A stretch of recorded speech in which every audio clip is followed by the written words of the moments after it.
Today is April 25th, 1995, and we're here today with Jean Bach. We'll get the paper off of the microphone, which will help things a lot. And we're checking to see if we're recording.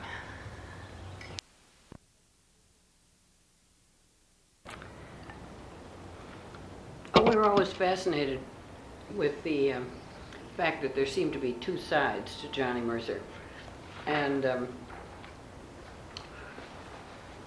one was his pride in his Southern heritage and his kind of appreciation of convention. And we saw that particularly when we went to Savannah in a group. There were 3 couples that he imported from New York to spend the week of, boy, I can't think of the year. I'll have to get that for you. We spent the better part of a week over New Year's Day, New Year's Eve. And he hired an airport kind of bus to convey us around. And there was a lot of stopping and starting. We'd go to different people's houses, and they lived very grandly, which is a neat contrast to the kind of crazy 52nd Street life that we were all used to here in New York. Everybody had Aubusson rugs and Baccarat chandeliers, and they were charming and gracious. And we had to have a spoonful of Hapu John at every house we went to. I didn't quite understand that. The first time I went, I filled my plate up, and of course it's only symbolic to give you good luck for the rest of the year. But that was one side of him, and then the other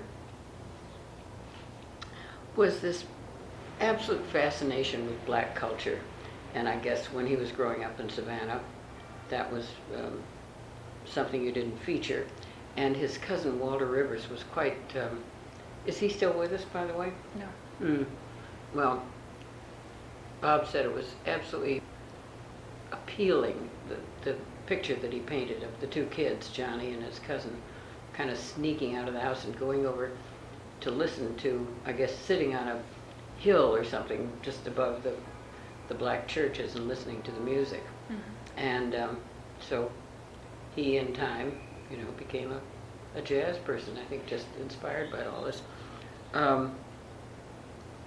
He would sign his letters, wonderful letters, Butterbeans and Susie, or Gay, Dear Gate. He used names of vaudeville acts. And he said he was very annoyed with Tennessee Williams and Tennessee Williams's take on the South. He said, he hasn't got it right. So the depravity and all that stuff. He said, he's never been to any lovely country clubs. And he really was kind of defending the Old South. But as I say, at the same time, there was this kind of schizophrenic pull of the black culture. By the time they moved to Hollywood, he had formed a great friendship with somebody I never knew and whose name I can't spell for you, but it's Ray Mayer. It might be Mayer. He was a screenwriter and apparently wonderfully witty guy and very lefty politically. So I think that had an effect on both Johnny and Ginger. And she was rather active in kind of left of center Democratic politics, I think, in California. Well, at the time, maybe just with school board elections or something. I don't think any major fundraisers, but I know she had strong feelings about politics. And I think that this is due to this influence of this guy, Ray Mayer, because he must have been terrific. He was, other comedy writers that I know all deferred when they talk about him. They all say he was the brightest and the most sophisticated, and obviously captured Johnny. How did you first meet Johnny? Well, I'm trying to think how we actually met. I was in college, and then my parents got a divorce, and there was no money, and I had to get a job. And I went to work on a newspaper, and I was young. I was, I guess, 18 or 19, something like that. And so I was hired to, this was in Chicago in the 30s, to write a young society column. There were a lot of coming out parties, and they all had great bands. And I knew all the people of all the debutantes, and so that was fun for me. And as I say, in each case there'd be a big band. And I think I was hired away by the Hearst papers, and that was kind of big time. And I thought, boy, this first story is going to have to be a winner. And it so happened that Bob Crosby's band had chartered a boat to go out into Lake Michigan because James C. Petrillo, the head of the union, had just decreed there should be no more jam sessions. And so musicians were dying to get together and play, and they figured that if they went out in the middle of the lake, it would be safe. It's like William Buckley and smoking pot. He goes out in his sailboat, he says, and then it's legal. So on this ride were a group called the Harlem Ham Fats, and a fellow named Kokomo Arnold, and the Bob Crosby Band, and Johnny Mercer, and a lot of kind of socialites. I guess everybody, it was one of those community things, everybody chipped in. It wasn't for any particular occasion, but it was a good party. Around when was this? Could you guess it a year? I would guess 1939. Okay. Well, Johnny sat there with this guy, Kokomo Arnold. Kokomo Arnold was in black and white ensemble. He had a dinner jacket on with black tie and white shirt, and he had a fake gardenia in his lapel, and he had black and white sports shoes, kind of wing-tipped part of the costume, and he broke a beer bottle off at the neck, and then put that neck of the beer bottle on his finger and used that as a thing for the frets, whatever you do, on a guitar, slide it up and down. So he was playing, he was a real old-timey blues guitarist.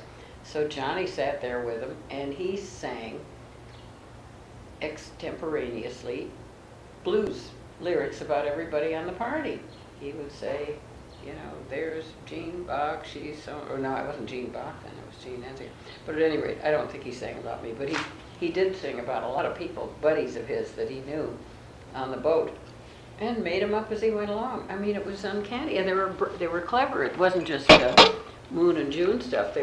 He must have done a little woodshedding before he started, but it all seemed to come off the top of his head. So this was to be my first story in, I should look that up, see if it's still out there in the archives. So I had a photographer with me, and we had a huge photograph. It was about 5 columns wide of Johnny singing, and I quoted some of the lyrics in the story, and that let it off. So, I mean, I started with a great story. I didn't keep it up every day, but there were enough kind of cafe society socialites on the trip to make it a legitimate story for that page. I met him again. Actually, we didn't really get rolling until I was married to a musician beforehand, and I think he and Johnny may have worked a little bit together, but the real friendship began when Bob Bach and I were married. And Bob was part of a trio of guys that were lifelong jazz fans.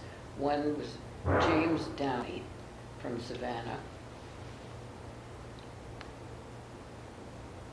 and he was married to a gorgeous woman who was the editor of Glamour magazine, and she is the grandmother of Robert Downey Jr., the movie star.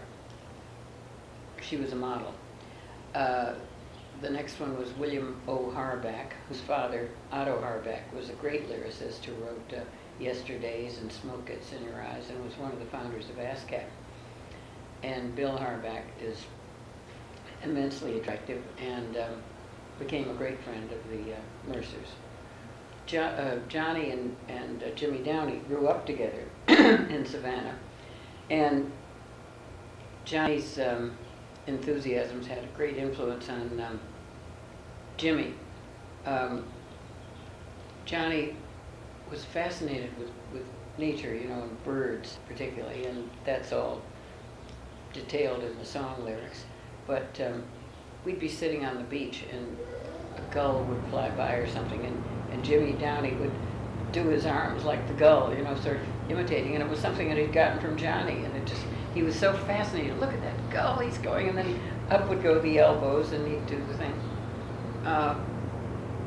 We were together on a lot of holidays at various beaches, Fire Island. I remember Bob Bach and I shared a house with another couple, and Johnny would come over to cook. He was staying with probably the Downeys at the same time. And he had a domestic side that was very charming, and particularly when he was alone. He'd come to this as a single guy. He'd come over, and I remember one night he went and he picked out the fish, and he made this gorgeous fish. And meanwhile, what you hadn't known is while he's waiting for things to cook, he's in your icebox, cleaning it out and straightening it. Well, I mean, everybody I've ever lived with has had a messy icebox, and it was such a joy to have Johnny show up and just take over. And wouldn't it be lovely to have somebody wipe off the shelves Marvelous. and line things up? So that was a little feature that I enjoyed with him. To get back to his kind of square side, he loved everything that was kind of conventional. Well, it gave him material. Jamboree Jones. I'm thinking of, we'd go to football games together, and my gosh, he'd have to buy you a big chrysanthemum thing to wear. I thought, oh, isn't that corny? No, he entered into everything. He really savored every experience, and I guess that's the artist. Their pores are open. They pick up more than the rest of us. We think, oh, it's too obvious, let's don't do it, or we're put off by things being kind of not too interesting. But he just found fascination in every realm, every phase of life. It was terrific. I was always knocked out by the way he picked up immediately on sounds and phrases, topical references, lyrics from songs that you would think were too corny even to know. There's some darn thing, it's not the Beer Barrel Polka, but it's something like that. We were driving one day and he was saying, he's looking at the map and he says, so and so and so, and then you turn, and this is from this dopey song, and it was just a line out of the song that stuck in his brain. I think he was like a magnet, everything stuck to him. And I often thought when I was listening to the Watergate trials, what a drag that he had to die before, because he would have gone out of his mind over the word specificity. I can just hear a whole series of choruses wrapped around the word he would have had such a good time with that word. And people's names he enjoyed so much. He had, My New Celebrity Is You, he's got such a bunch of rhymes and names and people that don't really fit except their names fit together. It's such fun. Let's see, what other notes did I make?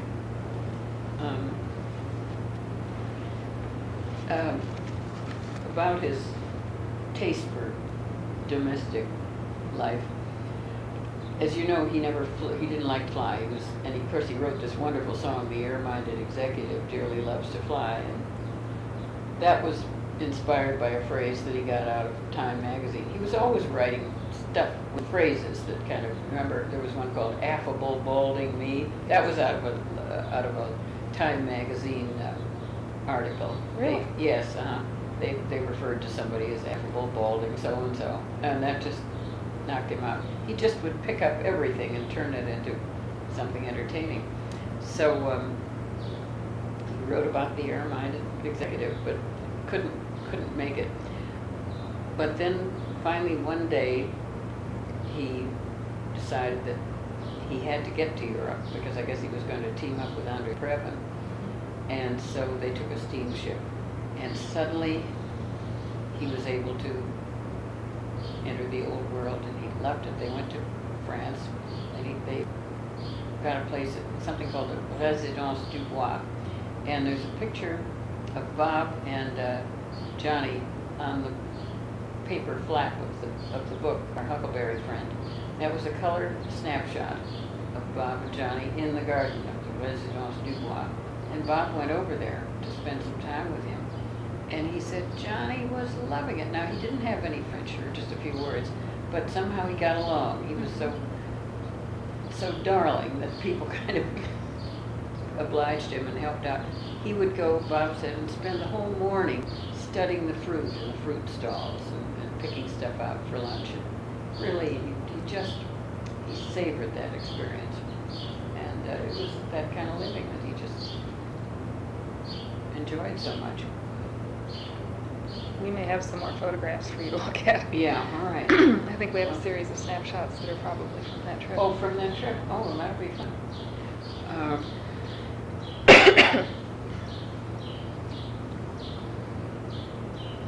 It's interesting that the two, in my view, greatest jazz singers of all time are the two songwriters, Harold Arlen and Johnny Mercer. His musicianship was absolutely brilliant. I mean, he was a genius. He had wonderful time, the greatest time, and wonderful harmonic ideas. And you'd be sitting someplace and there'd be music on the radio or on the phonograph, and he'd be going dee dee dee dee dee, he'd be singing a little obligato, and it was just perfect. You know, had he become a instrumentalist, he would have probably been. Well, that was his instrument, his voice. Mm-hmm. And I first heard him when he was with Paul Whiteman, and he was cute. That was the only word to think. We had a big crush. We all did. But this is back in the, I guess, mid-30s when he was with Whiteman, and he sang all those cute songs. Here Come the British with a Bang Bang. Oh my gosh, we were nuts about that guy. He was so, hadn't even seen him, but we knew he was cute just from listening to him. And I guess he wrote his own special material. And he was, and then he did all those wonderful duets with Jack Teagarden, where he was the little colored boy. And oh, they were so charming, so witty and attractive, and great. The musicians all were thrilled to be associated with him because he was such a master. And the humor was great. I think one of our happiest 3 or 4 days together was when he was east and the family was out in the west. And we went every year to the Newport Jazz Festival. And you can get there more quickly now because there are some new highways, but it was quite a ride. It took, I think, maybe 4 hours or a little more. So you had to have good company, you know. And so for this event, Bob rented a red convertible, and we took Blossom Dearie along. Well, they got along so wonderfully well, Blossom and Johnny. It was sensational, and I never saw him happier in my life. And we're driving along in this crazy red convertible, and it was at the time of Chuck Berry's, was it School Days? Dee dee dee dee dee dee dee, whatever that song is. Da da da da da dee dee. I mean, it was a hail, hail, rock and roll. He was singing along, and it would come on the radio, and he'd sing along. And I remember him leaning out of the car and banging the tempo on the side of the car. I just thought, it can't get any better than this. And Blossom was being a pixie. She's very odd, you know, and they were perfect together. And he was fascinated by her because she's her own person, shall we say, is the kindest way to put it. She's eccentric. Mm-hmm. And but she too is absolutely pure when it comes to music. She has impeccable sense of harmony, and she plays simply but exquisitely.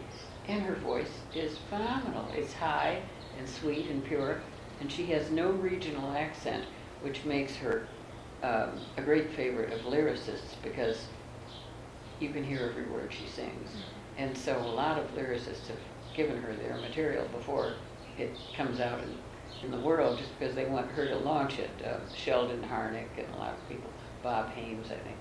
So at any rate, they were great buddies that weekend. And Around when would you guess that was? oh my gosh, must have been maybe 1960, somewhere around there. It's interesting that the two sides of Johnny emerging again, because here we were with all these kind of down guys, these musicians, and I remember there were some factions. There was the Charlie Mingus kind of out-group. They were a little rebellious, and they're the more mainstream musicians. And I think there was a rump session being started, and Mingus was running that. He was a bull in a china shop. And I remember some talk, Terry Mulligan came along and said, "What, are we going to rumble?" I remember Johnny was kind of, his feet were in both camps. But there's a very snobby club up there, Bailey's Beach, and he was the center of attraction. They adored him. I don't think we'd have gotten in if we hadn't been with Johnny, but of course he was so welcome. All these old country club types, of course, just ate him with a spoon, and he was darling with them. Now, he and Blossom started to work together. She introduced him to, I think the first thing was a very pretty melody by Michel Legrand, and it became When the World Was Young, and it was going to be an album that she was doing for some company, I forget, maybe Norman Granz, I think, and she was recording songs for the album, and they had taken the cover photograph, and they're waiting for Johnny to get this darn lyric done. It was supposed to be done in the spring. He took all summer. There was one word in there that he wasn't pleased with. He was such a perfectionist, and he was waiting for the mot juste, and I think it was something about the mayor of Paris, although that seems to work. I don't know what was wrong in his head, but something wasn't working, and I think they finally speeded him up and said, let's take it as it is or something. But they did a number of collaborations. Mostly at the beginning she brought him music, I think the apple trees and so forth, and then she wrote some tunes, and he wrote, the funniest one, I'm Following You. Yes, That I've heard is pieces adorable. of that. And then of course it has J. Edgar Hoover, so then they had to update it, and she still does that.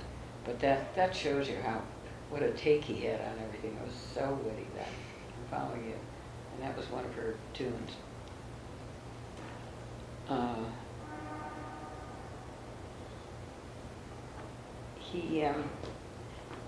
Another thing I thought was interesting was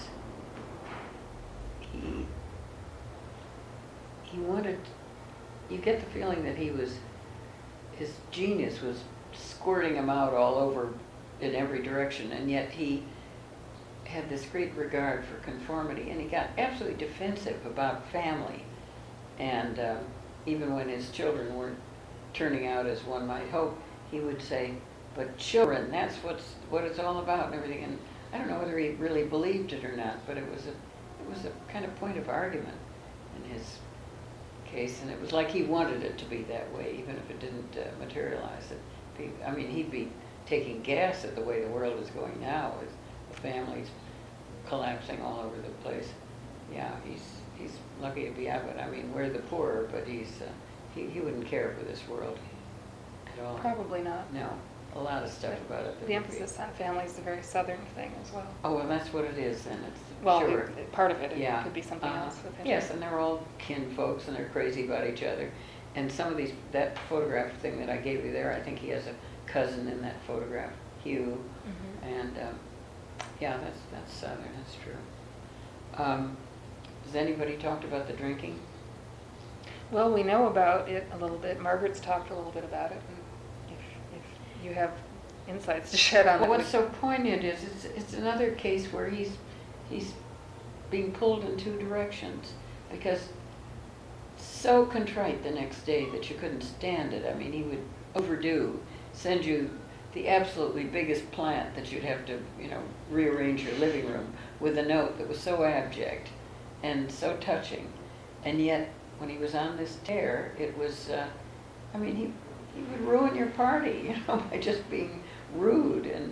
And you wonder, what's going on there? I couldn't believe that one martini would set you off that way. So it could be, I guess all creative people have these demons roiling and broiling inside them, and parts of them that are at war with each other, and it probably comes out when they've had a taste of a drink. They just, there's a story that he was scouted by Hollywood very early in the days of Hollywood musicals, when I think he was still with Whiteman, and he was brought out to California, and was it Goldwyn or some... RKO. Yeah, well, whoever it was, some big person said, well, you'll be the toast of Hollywood. As soon as you get out there, we'll give you a party. And just say who you want. We'll just have anybody, we'll just ask a lot of stars. And the actress that he had admired a lot, been quite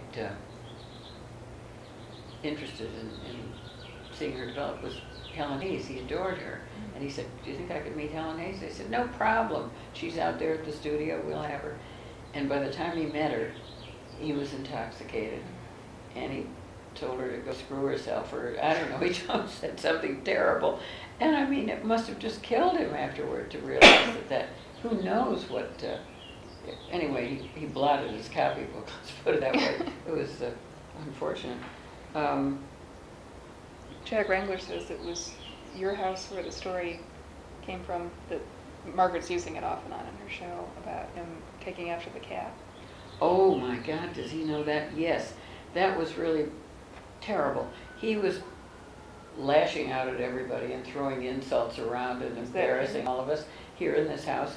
And I had this marvelous housekeeper, Dorothy Davis, a black lady who, she'd seen enough of him not to get her feathers too ruffled, although she was a sensitive person.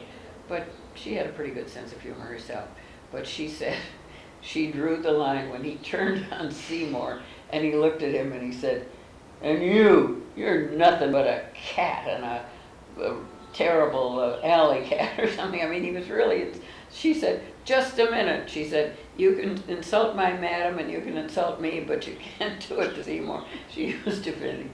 It was so, that showdown must have been hilarious. Somebody saw it downstairs and told me about it. Yeah. That was funny. Oh, you'd go out with him. And of course everybody was so thrilled to have him in the room. You know, you'd go to a supper club or something. We were at the Copacabana, and I think they had a big dance floor. We had the review and the chorus girls come out and dance, and we had a ringside table. And by the time the MC came out and said, ladies and gentlemen, we're honored tonight to have with us a distinguished songwriter, Johnny Mercer, and they put the spotlight on him, and he's sound asleep. He's been Really? sleeping through he could sleep through anything. But I mean, that was, you know, having had a drink, he was out of it. He did a lot of sleeping. When would that be? What date? What years? Well, I suppose in the 60s, Okay. 50s and 60s, around in there.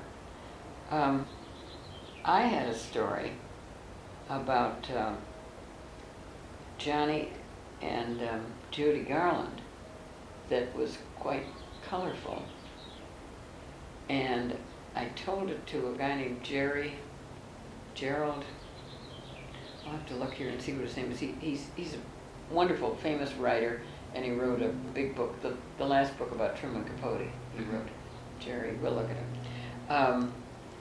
And I told him this story about Johnny and Judy and this romance that they had, and details about how it flowered on our terrace. It was another house that we were living at.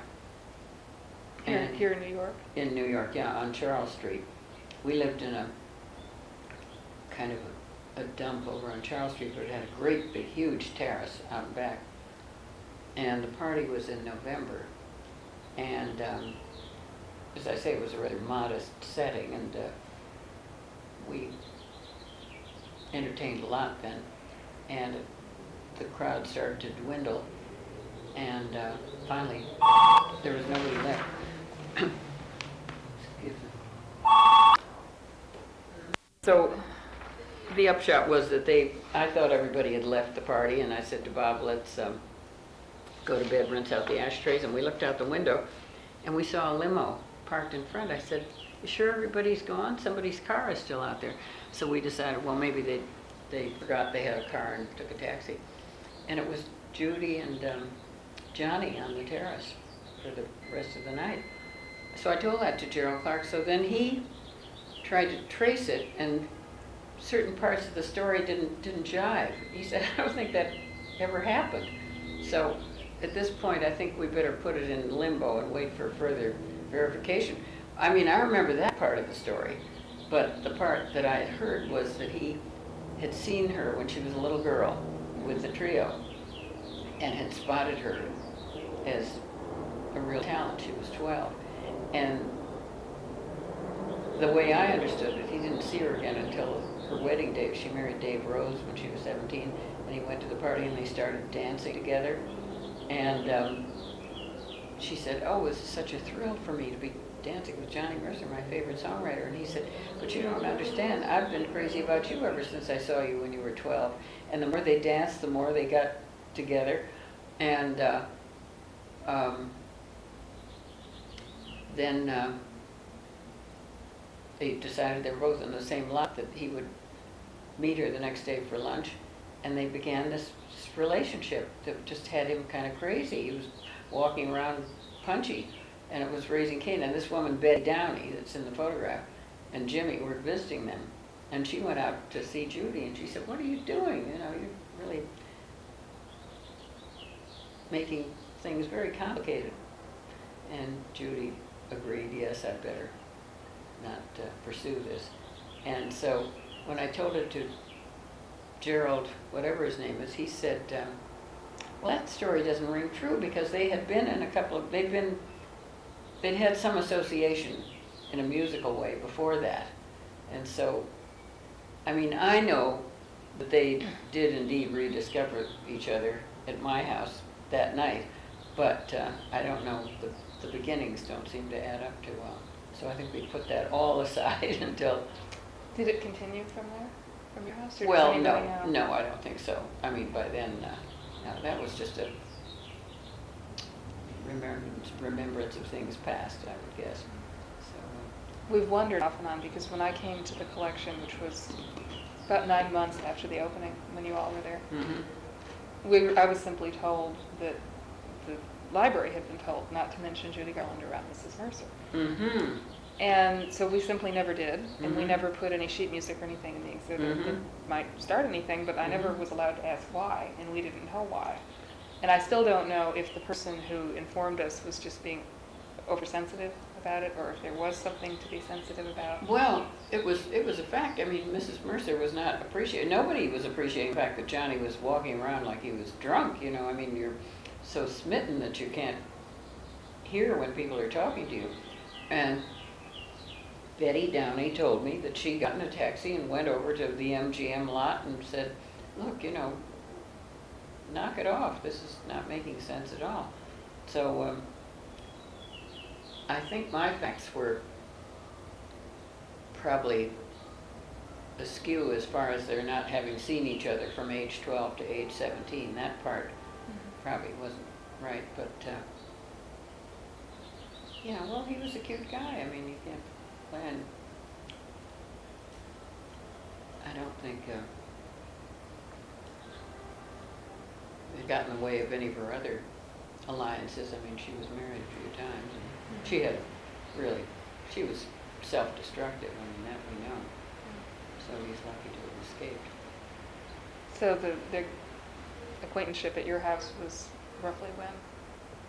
Well, it's before we moved here, so I'll tell you, it was the night before Judy opened at the Palace the first time. So some showbiz historian can check that out. I would guess 1950 or 51. And how the party came into being was that her accompanist said, "Judy is as nervous as a cat about this opening. And I thought if you would get together a few friends who are simpatico and just have a relaxed evening and a little music, it'll get her grooving again, and she can do a little singing and get back into the thing of live performing." So one of the people I had was a man named Stan Freeman, who's a pianist, and he sings. And we had this little truncated piano. It was the worst. It was like a little nightclub piano with the keys lopped off both ends. And he sat there and he played something that nobody'd ever heard before. "I happen to like New York." It's a Cole Porter song. Da, da, da, da. And of course, Johnny was insane about Cole Porter. And Judy flipped over that song. And I just asked people that I thought would work well. And it was a very carefully structured evening. Johnny's heroes were Cole Porter and Irving Berlin. He just admired Berlin so much, and he would do an imitation of Berlin. Oh, really? And it was so charming. Apparently, this is a physical thing. He would be standing, and he'd bend over a little bit, and I think Berlin put his hands behind his back some way. I don't know if he put them with the palms flat against the backside or whether he crossed his arms, but this was the posture that he would imitate. Now, he loved that. He just thought that was so amusing. And that was another hero of his. He had a lot of wonderful songwriting partners, most of whom are dead, alas. Yeah, pretty You much. can't talk to. Jimmy Rolls would probably have a lot of good stories for you because. When you mentioned him, now that I know that a little bit more about Yeah. him, I think he's somebody we'd like to contact. Mhm. Yeah, See if yeah. he'd be willing. Mhm. Do you have to know where he is? Well, he's How to in reach him? California, Southern California. Margaret probably can get you his phone number. Okay. Darn, if I had the Mercer book here, I could look up and see who the other. Now, I don't think Andre Previn would be very good because Johnny didn't get along with him too well. Really? I think he's a little tougher. You have to be a son of a bitch to be a symphony conductor. That's a given. You can't make it, or there can't be Mr. Nice Guy. And I think he was a little demanding. Johnny was kind of more relaxed, and he worked better with people that just kind of leaned back. So that was not a happy association. And the musical didn't go anyplace. No. It was unfortunate. Well, and Mercer may not have been well. That's right. Well, he From- fell off a streetcar and was missing for several days. Nobody knew where he was. And he had fallen off the streetcar and hit his head, and I guess they had him in some pauper's ward or something in England. And ever after that, it was a brain tumor? That's what I understand. Yeah. Uh-huh. And I hear different things as to what may have caused it, or did the brain tumor cause the fall? Did the fall cause the brain tumor? I've heard. Yeah. I don't know that Yeah. anybody knows. Oh, I think the tumor caused the fall. I think there's no question about that. And you don't know that you've got it. Right. Although they say that if you smell burning rubber, somebody should find out if he ever complained about that. Except he was over there with Ginger, wasn't he? I'm not sure. And anyway, I she's don't not know around. that. I don't know that she was there. Mhm. Previn might know. Yeah. Well. And he'd be the only other person that I could think of immediately. Mhm. Now, Mercer also did some recordings for Pi in England, and I don't know if that was all folded into the visits when he was working with Previn or not. Mhm. So we have several Yeah. little avenues to follow Mhm. up with it.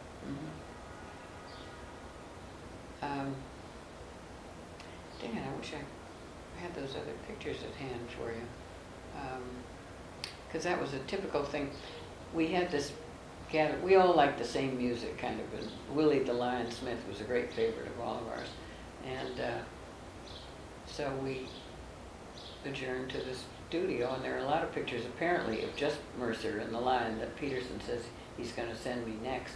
He said, I asked him if I could keep the photos that he sent, and he said, oh yes, and I'll send you some more. He said, you're not in the others, but he said there are a lot of just Johnny and the Lion. That's from So 48. You think? 48 or 49, yeah. Mm-hmm.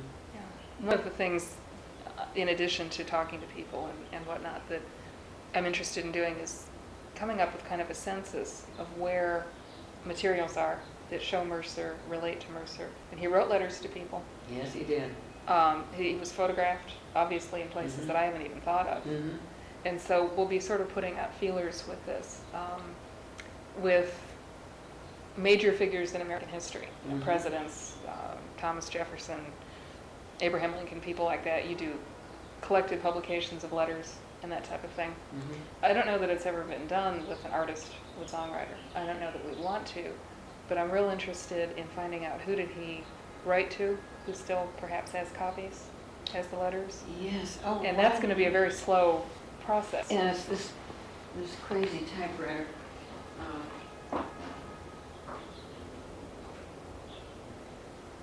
This came with some flowers after some rudeness, I think. But it was so sweet that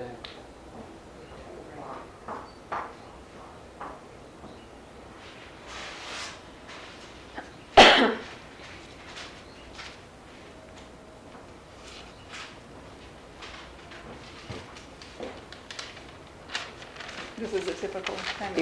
Yeah. Very nice note. Mhm. It's Yeah. a shame that took that to Yeah. inspire Well, it. it, We have one of his typewriters as well. oh, you have? Mhm. Oh, with So that the- same funny type? Well, I think he had more than one, but yeah. it makes our job easier that he typed so many of his lyrics when he was working, and then Mhm. just annotated along the side because we don't have to guess handwriting as much Mhm. as we might, and so that's a very familiar Yeah. typeface. Yeah, it is. I've seen a lot of it. Well, you see, these are artists that I turned him on to, and this song, Saturday Night Fish Fry, is hilarious, and he would love it. I would make lists of things that interested me, and then he'd listen, and he'd get everything. It was just wrong. And that thing was Pearl Bailey and Jackie Moms Mabley, and it is so funny, and they're having this dialogue, and of course it's just the kind of stuff that he just ate with a spoon. And then I guess he never had heard Ray Charles until I told him about him. That's interesting. Yeah, because they're very similar musically, and Johnny adored him. I mean, I would all I think had to so. do was play him a couple of records, and he was gone. And years later, he was on a broadcast with Ray Charles, and Ray Charles said, "Oh, Johnny, it's a great thrill to be with you." And Johnny said, "Listen, I'm crazy about you." And he said, "I've got this song that you wrote. Would you autograph it for me?" And then suddenly he thought, "Oh my God, what am I doing?" And Ray Charles said, "Oh no, no problem." And he did. He autographed it for Johnny. Kind of Ray Charles. Like, he found the top of the page, and he said, "Oh no, it's no."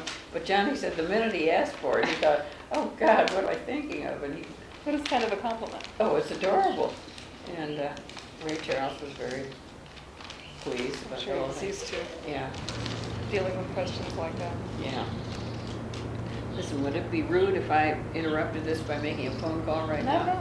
You don't mind? You All have a right, pause that's- button, and we'll use it. Okay, and then, that was a friend of Johnny's, the humorist. We're photographed, Blossom and Goody and Johnny and I are in Bob's book, there's a picture. And Goody did this one day, he was waiting for me, and he was playing with a cat with a piece of string, and he made this, he won more rounds than the cat did, I love that. Well, I didn't have much except Yeah. kind of, it wasn't Yeah. interesting enough for the cat to. Well, it wasn't competitive enough, I guess.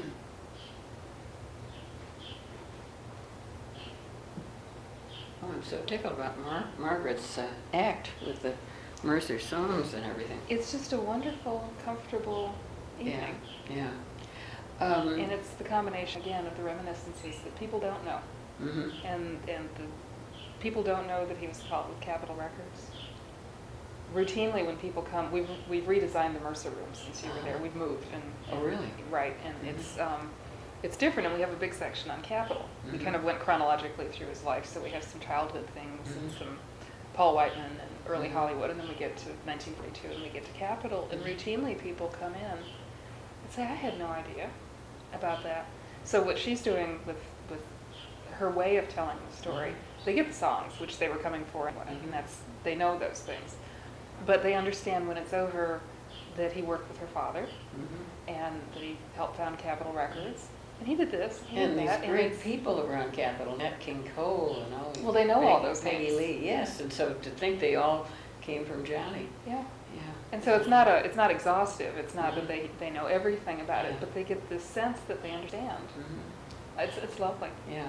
Boy, I hope you're gonna get together with Bill Harback. You don't know. I intend to. Yeah. We contacted him. See, we had sent his letter, which was Yeah. similar to yours, to his home in Connecticut. I Mhm. figured they must Yeah. forward, since he travels so much, Mhm. there must be people there who would forward it. And it hadn't gotten forwarded yet, so Mhm. we called him Mhm. and sent a duplicate Mhm. down that way.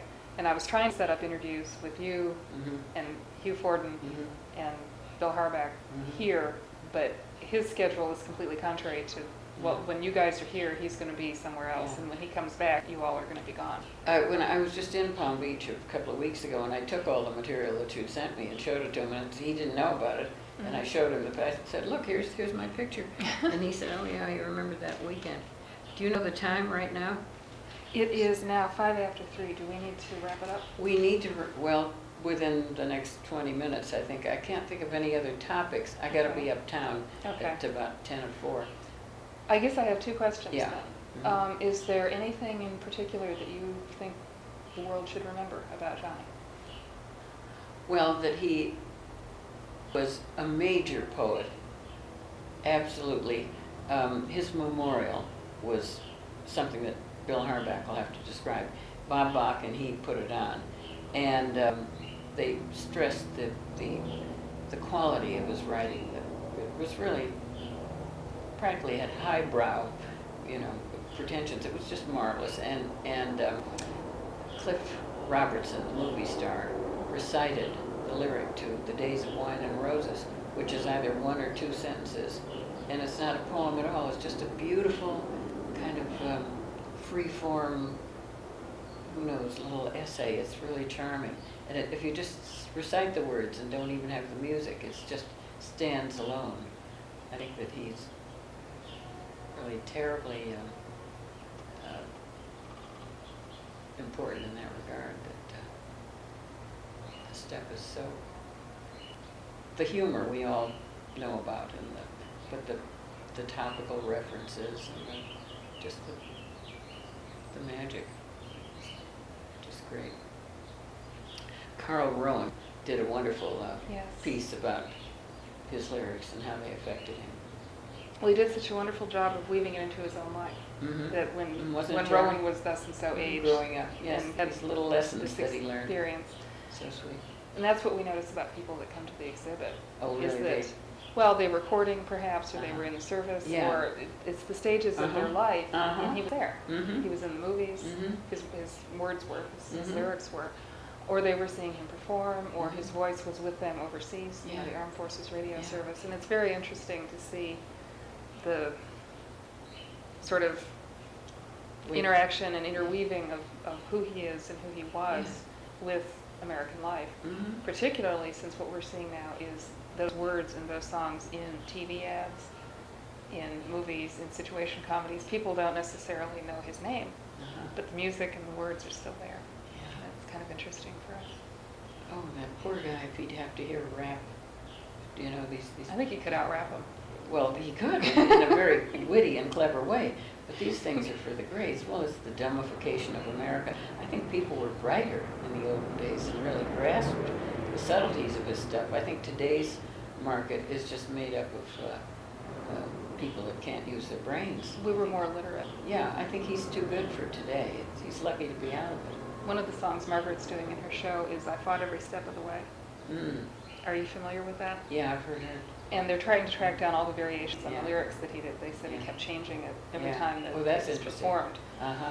And it demands a lot of the audience. It's Yeah. interesting watching the audience because Uh-huh. you got to be paying attention to each Sure. word of the song. Yeah. It doesn't repeat. Uh-huh. It doesn't give you a second chance. And yeah, interesting. Yeah, they're, that's why I wish I had the book here to remind me of some of the stuff. I'm sorry that Bob Bach died before he realized that we were in My New Celebrity.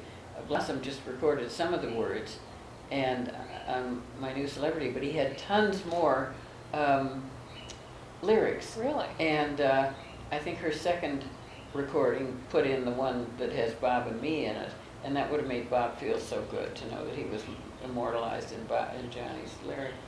But he died and never knew it.